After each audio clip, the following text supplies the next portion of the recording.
आचार्य प्रमोद के बाद अब इस कांग्रेसी ने दिया इस्तीफा। महाराष्ट्र में भी हो गया खेल।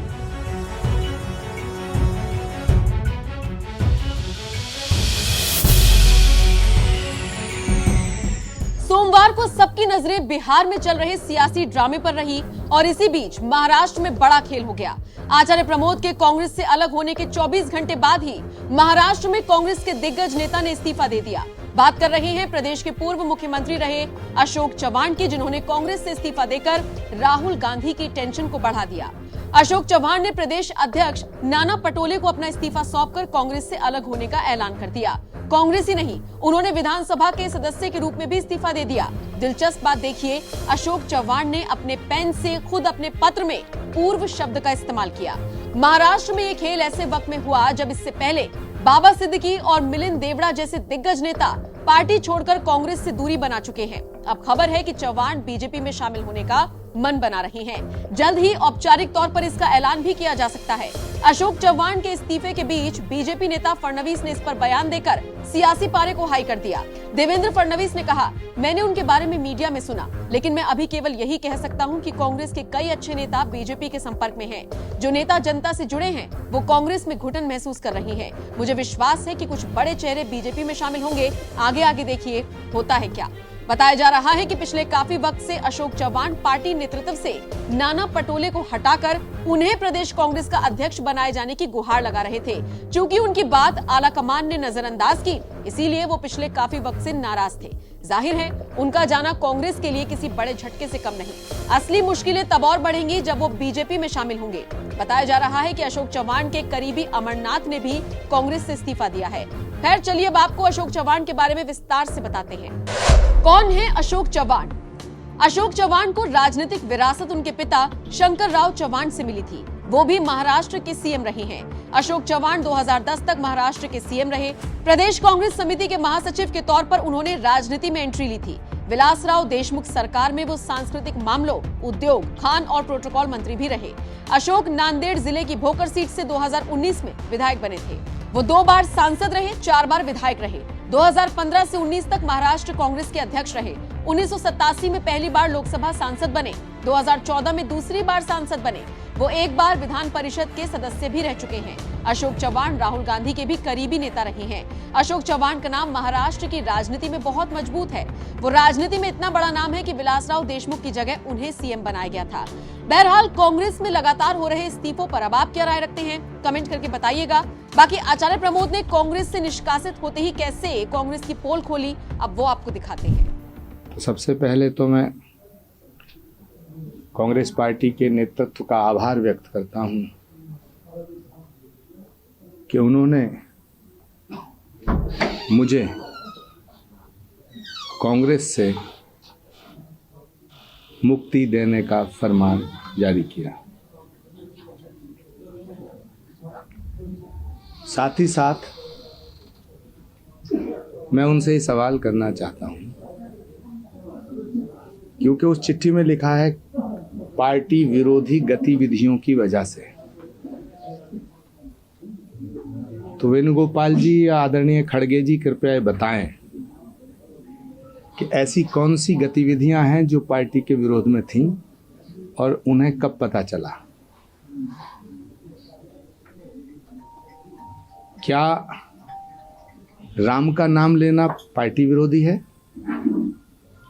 क्या अयोध्या जाना पार्टी विरोधी है? क्या भगवान राम की जन्मभूमि के मंदिर की प्राण प्रतिष्ठा समारोह का निमंत्रण स्वीकार करना पार्टी विरोधी है?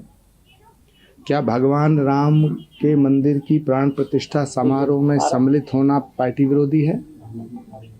क्या श्री कल्की धाम का शिलान्यास कराना पार्टी विरोधी है? क्या नरेंद्र मोदी जी से मिलना पार्टी विरोधी है? क्या उत्तर प्रदेश के माननीय मुख्यमंत्री योगी आदित्यनाथ जी को श्री कल्की धाम के शिलान्यास समारोह का निमंत्रण देना पार्टी विरोधी है? क्या भारतीय संस्कृति, संस्कार और सनातन की बात करना पार्टी विरोधी है?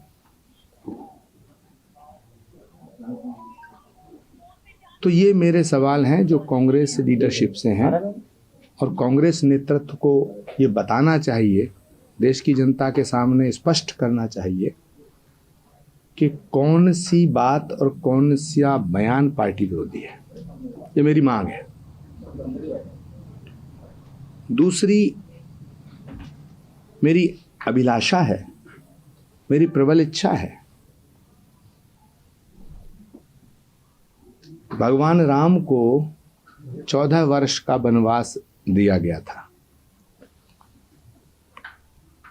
तो एक राम भक्त को 6 साल के लिए क्यों निकाला जा रहा है? इसको 14 वर्ष कर दिया जाए।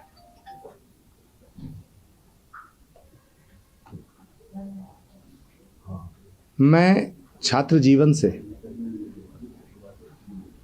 जब मेरी उम्र लगभग 16-17 वर्ष थी, 81-82 में लगभग स्वर्गीय राजीव गांधी जी से मिला था, जब वो संजय गांधी जी के निधन के बाद सांसद बने थे, इंदिरा जी प्रधानमंत्री थी।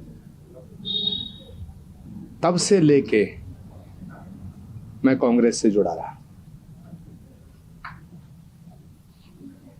राजीव जी को मैंने एक वादा किया था, जब वो प्रधानमंत्री बने थे उसके बाद, जब इंदिरा जी की हत्या हो गई थी और राजीव गांधी जी से हमें राजेश पायलट जी ने मिलवाया था।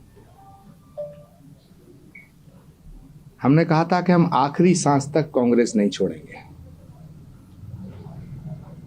हम अपने जीवन की अंतिम घड़ी तक कांग्रेस पार्टी को नहीं छोड़ेंगे,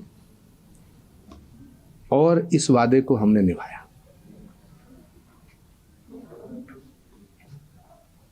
बहुत से ऐसे मोड़ आए, बहुत सी ऐसी बातें आईं, कांग्रेस पार्टी के बहुत से ऐसे फैसले थे जिनसे मैं सहमत नहीं था।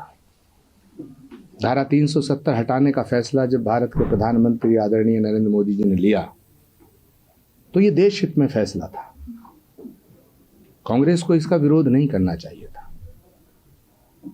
इसी तरह 3 तलाक को हटाने का फैसला, यह हमारी मुस्लिम बहनों के हक में था,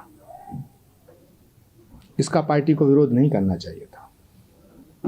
तीसरा, जब डीएमके के नेताओं ने कहा कि हम सनातन को मिटा देंगे, सनातन डेंगू है, मलेरिया है, कुष्ठ है, इसका समर्थन कांग्रेस को नहीं करना चाहिए।